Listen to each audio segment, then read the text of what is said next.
बावन द्वादशी मेले का आयोजन किया जाता है। आज बावन द्वादशी का दिन है। आज एक विशाल शोभा यात्रा नगर की सामाजिक, सांस्कृतिक, धार्मिक संस्थाओं के सहयोग से आयोजित की जा रही है। वामन भगवान का जन्म कुरुक्षेत्र में हुआ, जो 48 कोसी कुरुक्षेत्र की भूमि है। वहाँ पर अदिति के गर्भ से वामन भगवान का विष्णु भगवान के ने वामन के रूप में अवतार लिया। वामन मतलब बोने ब्राह्मण के रूप में, और राजा बलि के अहंकार को तोड़ा। राजा बलि ने जो यज्ञ किया वो भी कुरुक्षेत्र की भूमि में किया था। उस यज्ञ में ब्राह्मण का रूप धर के भगवान विष्णु पहुंचे। राजा बलि को अहंकार था कि उससे बड़ा दानी कोई नहीं है, तो उसने कहा कि राजा मुझे कुछ भिक्षा में दान दो। राजा ने कहा हीरे ज्वारा तुमको क्या चाहिए बोलो। उसने कहा मैं तो ब्राह्मण हूँ, मुझे कुछ नहीं चाहिए, मुझे 3 कदम जमीन चाहिए। तो राजा ने कहा सिर्फ 3 कदम जमीन? तो वामन भगवान बोले हाँ 3 कदम जमीन चाहिए। वहाँ पर शुक्राचार्य बैठे थे। राजा ने संकल्प कर दिया। शुक्राचार्य ने इशारा किया कि राजा तुमने पहचाना नहीं, तुमने गलत संकल्प कर दिया। तो राजा बलि ने कहा मैंने संकल्प कर दिया है, 3 पग जमीन आप नाप लो।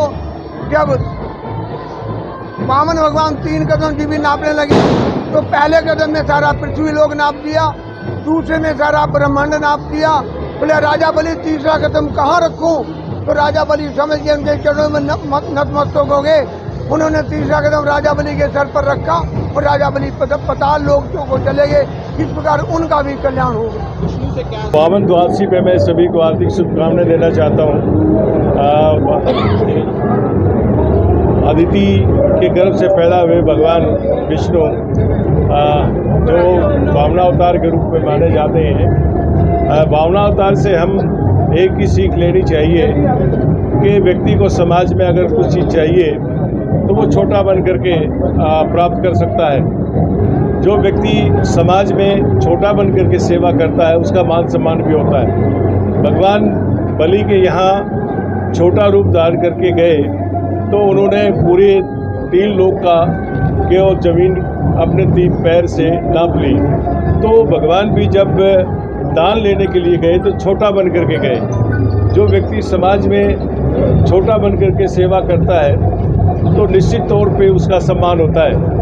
तो आज मैं भावना अवतार की ये द्वादशी के इस पावन अवसर पर मैं सभी देशवासियों को शुभकामना देता हुआ यही कहना चाहता हूँ कि हमें अपने अंदर सेवा का भाव रखना चाहिए। शुभकामना देते हैं और बहुत अच्छा प्रयास जो काफ़ी सालों से रुका हुआ था, ये प्रयास ब्राह्मण धर्मशाला से ब्राह्मण समाज ने, ब्राह्मण तीर्थों उदार सभा ने मिलकर जो उठाया है एक बहुत अच्छा है।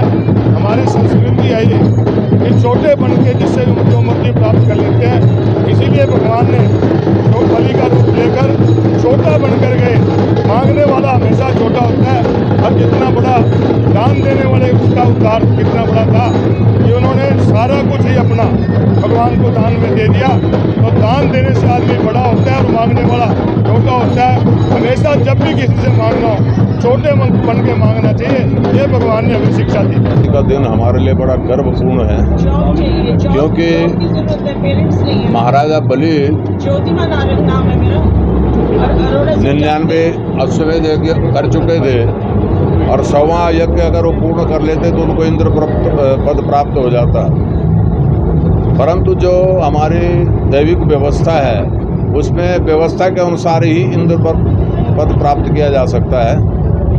और वैसे भी भगवान पावन जो भगवान हैं वो अपने भक्तों का गर्व रहने नहीं देते हैं। और वहाँ उनको बलि को ये भी हुआ था कि मैं 100वां यज्ञ कर रहा हूँ और मैं इंद्र पद को प्राप्त कर लूँगा।